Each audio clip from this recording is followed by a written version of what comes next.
Hello everyone, back tuning into our second Winter 2020-21 preamble exclusive to YouTube. So we did our first Winter preamble last month. This is your second preamble. We'll have at least one more coming up during August. And all of these Winter preambles are in addition to the winter updates, which will begin at the beginning of September. So not much longer to wait now till we get into proper winter update season. The first winter update will be released on Sunday, the 6th of September. So we're getting ever closer to it. But at the moment, we're just doing these little preambles. They're exclusive to YouTube. These won't form part of the winter forecast. So these are in addition to, and just to get everybody ready really for the winter updates, and also to break Analog's Guru James back into his role as creator and keeper of the Analogs. James had to have an extended break after having an operation earlier on in the year. James is recovering well, and we are breaking back into his role as Analog's Guru, and yeah, this is one way that we thought we could do it, by doing a few winter preambles and making them exclusive to YouTube as well. Big thank you to James for getting these analogs together for us, as always. Right, so I'm going with a preamble for you in a moment. So just to say that this is basically a follow-on from the autumn update, the last autumn update that we did. We're looking at England and Wales precipitation for June. But instead of following that through to autumn, we're going to follow it through to winter. In fact, let's explain what we're doing right now and get on with it. So this is the England and Wales precipitation page from the UK Met Office. This shows every month's precipitation for England and Wales back to 1766. If we scroll down through all of the years and decades, we come down to 2020. That's this year just here.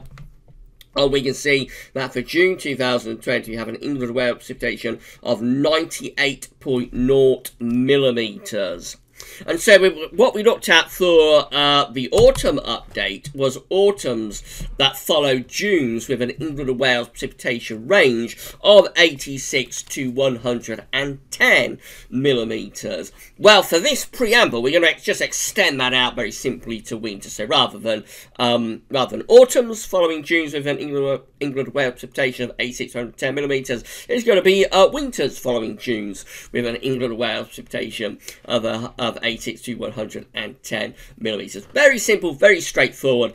And so, yes, that's what we're doing right now. And I am going to get on with it for you right this second. So, here we go. And this is our first winter. It's winter of 1836-1837. And it follows a June with an England and Wales precipitation range of 86 to 110 millimetres. And this winter looks cold. It has northern blocking with above average heights sitting in the northern latitudes, below average heights across western and northern Europe as well. Winds are in from a north to northeasterly direction. It looks like it will be cold and wintry. Yes, cold and wintry for winter of 1836-1837. The next winter for our preamble is the winter of 1853-1854, and again this follows a June with an England and Wales precipitation range of 86 to 110 millimetres. This time we have high pressure sitting within the northern latitudes and out into the northern Atlantic as well. Below average heights across much of northern Western Europe. Winds are going to be in from an east to northeasterly direction. Again, that looks like it would be a cold and wintry winter for much of northern and western Europe, UK included, in 1853-1854. Our next winter, let's get on, is a winter of 1863-1864. This one also has northern blocking to some degree. It has some above average heights in the northern latitudes, yes, and below average heights across western and southern Europe. This does look a little bit more westerly though. It looks like this would be a rather milder winter, probably with cold intervals, yes, but it looks like this would probably be a slightly milder winter there for 1863-1864. Our next winter is 1866-1867. This one looks generally just mild, really. This one is westerly Atlantic-driven, low pressure coming in off the Atlantic, high pressure across southern Europe. Winds are in from a westerly direction. That's a mild zonal Atlantic-driven winter for 1866, 1867. Next up, we've got 1872, 1873. This looks like a very wet winter following June, with England and Wales precipitation range of 86 to 110 millimeters. This has a deep trough of low pressure across much of Western Europe, and a jet stream doing something like that as well. Just like a very, very wet winter for 1872, 1873. Probably not that cold. Then we have 1875, 1876, with above average heights, albeit quite weak, sitting to our north, below average heights sitting to the south. Winds probably a little bit easterly. Don't know all that much about this winter. I don't think it's overly cold, really. Probably just a rather quiet, benign sort of winter. Then we have 1882, 1883, an unsettled winter this time, with low pressure in off the Atlantic, also looking mild, high pressure push back to Western Europe. That's Atlantic-driven, mild and wet winter for 1882, 1883. Quite a long gap then to 1907, 1908. Our next winter following a June with an England and Wales precipitation range of 86 to 110 millimeters. This one has above average heights in the Atlantic, below average heights to the east of the country. Jet stream doing something a little bit like that. So winter of 1907, 1908 is generally quite a mildish sort of winter, although it does have a cold. It does have a cold late. So the cold sort of gets going, in particular in April of 1908. It has a very, very late blizzard at the end of April 1908. But that's more for spring, of course. So generally, the winter of 1907, 1908 itself is quite a mildish sort of winter, really. Not particularly cold. Not until the spring, but it starts to get properly cold. Then we've got 1927, 1928. So again, quite a long gap from 07, 08 to 27, 28. This one is Atlantic-driven overall, with low pressure coming in off the Atlantic. However, it does have this area of high pressure over Scandinavia. What happens in this winter has a cold December and a very, very cold and snowy Christmas in 1927, a classic white Christmas, particularly for England and Wales. But then when those, so it's an easterly December with high pressure over Scandinavia, bringing lots of easterly winds, and we see that high pressure just there. But when the cold goes after Christmas, around New Year, when that happens, the rest of the winter is generally mild, wet, and Atlantic-driven through like January, February of 1928. Very interesting winter, but when it's cold, and that's in December, it's very cold, and as I said, it does have a really classic white Christmas as well. Then we've got 1928, 1929, and this is a very cold winter. Look at all this northern blocking that we've got sitting within the northern latitudes. Big high pressure blocking around Greenland, Scandinavia. Very easterly winter, bringing lots of easterly winds for the winter of 1928, 1929. That's a classic cold Christmas. Cold winter, I should say. Yeah, proper easterly winter as well, that one.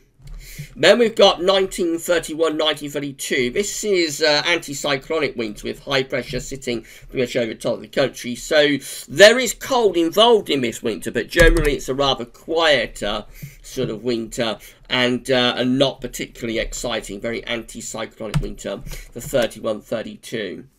Winter of 1935, 1936 shows up next following a June with an England and Wales precipitation range of 86 to 110 millimeters. This one is a wet winter with low pressure centered over the UK. It does have a blocking signal, but it isn't particularly cold. It's just a very, very wet winter for 1935 and 1936 too. Then we've got 1936, 1937. This one also is an Atlantic-driven, rather wet winter with low pressure in off the Atlantic. And then look at this, we have 1946 and 1947 showing up. So this is a severely cold winter. This is again following June with an England Wales precipitation range of 86 to 110 millimeters. This is the winter of 1947, and you can see why it is such a severely cold winter, because it has all of this tremendous blocking, tremendous amounts of blocking within the northern latitudes, loads of high pressure up there.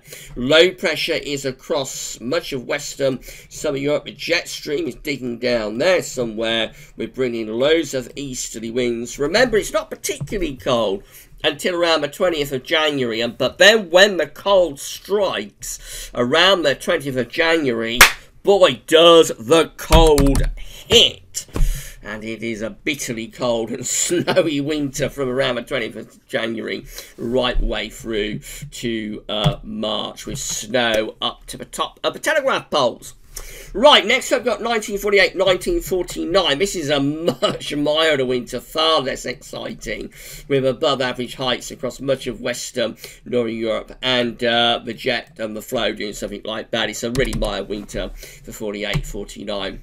Another cold winter for 1954, 1955. This one with below average heights across much of northern and western Europe, blocking around Greenland. Winds are in from the north. Yeah, that's a cold January and February, quite snowy too, in 1955. Another pretty long gap then through to 66, 67. This is one of the milder winters of the 1960s, although it does have a little bit of blocking up to the northwest. But generally, this is one of the mildest or milder winters of the 1960s. 1960s was generally a very cold decade for winters, but not all of them were cold. And 66, 67 was a rather milder and rather wet winter.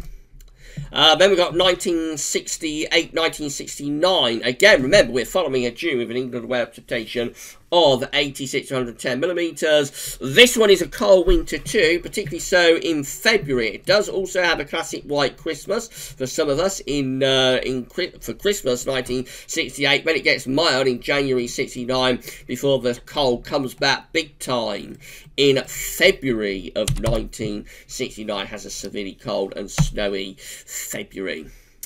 Another pretty long gap then through to 85, 86, and this is another cold winter, would you believe? So, yes, we've got winter of 1985, 1986 showing up next. This one, again, has quite an appreciable level of blocking to the north, below average heights across much of northwestern Europe. Winds are in from the east. The cold is generally on-off through December and January of 85, 86, and then in February of 86, the cold really does strike big time. Severely cold February. Our last sort of negative CET for February was recorded in February of 1986. We're back to mild though for the next one. This is 87, 88. This one is the first of the trilogy of very mild winters at the end of the 1980s, with winds in from a west to southwesterly direction. Then we've got 1991, 1992. I just need to change that over in the browser. There we go. So you've got the winter of 91, 92 coming up next. This one is a very, very dull winter in so many ways. So it just has high pressure sat over the top of the UK, the jet streams up here. It's just an incredibly tedious, boring sort of winter with lots of anticyclonic gloom and generally sort of nondescript winter days, day after day after day.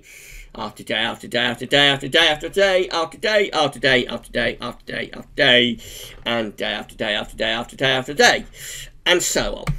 So we go through next to winter of 1999-2000, and this one is westerly, of course. This one is Atlantic driven with low pressure to the north, high pressure to the west-southwest, and winds are coming in from the Atlantic. So it's a very unsettled and mild winter for 1999-2000. And then the last winter, following a June with an England and Wales precipitation range of 86 to 110 millimeters, is actually winter of 2017-18, with below average heights across Western Europe, blocking up to the north. It's a winter that contains the beast from the east. It has a cold December, of course, or a cold spell during December of 2017.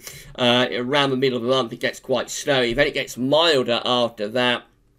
January, sort of the cold's a little bit on off, not particularly exciting away from northern and northeastern areas. January 2018, and then in February 2018, of course, the beast from the east was and is unleashed. Right, let's put all of that together then, and this is how all Decembers combined are looking, following a June with an England and Wales precipitation range of 86 to 110 millimetres. And overall for December, it looks rather mild and Atlantic driven, with low pressure up to the north, high pressure to the west-southwest. Winds are in from the west. Looks like generally we would be favouring a mild Atlantic driven December. All January's combined, following this June England and Wales precipitation range, starts to raise the heights a little bit to the north and to the northeast. Lower pressure to the west. These Januaries could go either way. Probably a bit of a battleground UK scenario. The high pressure in Scandinavia trying to deliver easterly winds. The low pressure in the Atlantic trying to maintain westerly, southwesterly winds. So the Januaries could go over either way. Some of them no doubt are cold, some of them are no doubt mild. And then all February's combined with following this England Wales precipitation range, again raising the heights further, raising the blocking further, particularly around Greenland.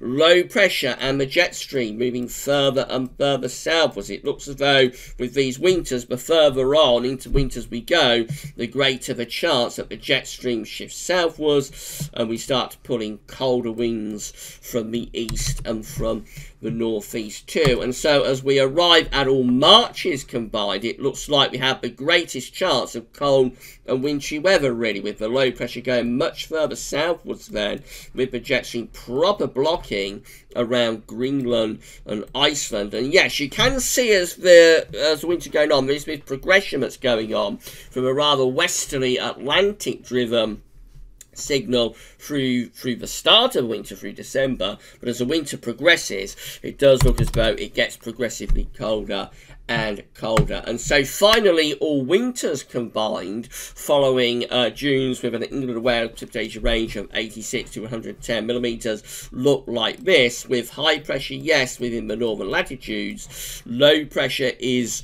to the south overall, with the jet stream going southwards. So a cold winter probably favoured overall, but bear in mind it's a progression that's taking place here. It's a transitional winter, so we begin favouring mild westerlies in December, and by February and March we're favouring colder northerlies and easterlies via genuine and proper northern blocking. Okay, so that's it for the second winter 2020-21 preamble. We will do at least one more preamble next month, maybe a couple next month. We'll have to wait and see.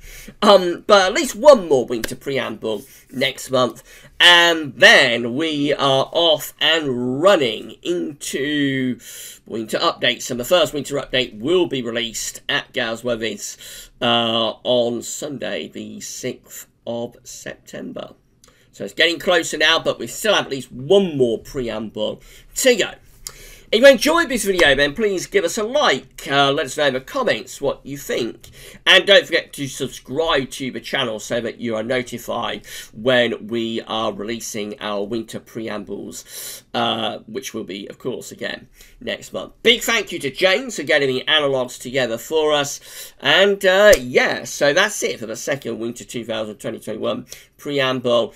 At least one more to come next month, and then 6th of September we are off and running into our winter updates. That's all for now though, and thanks for watching.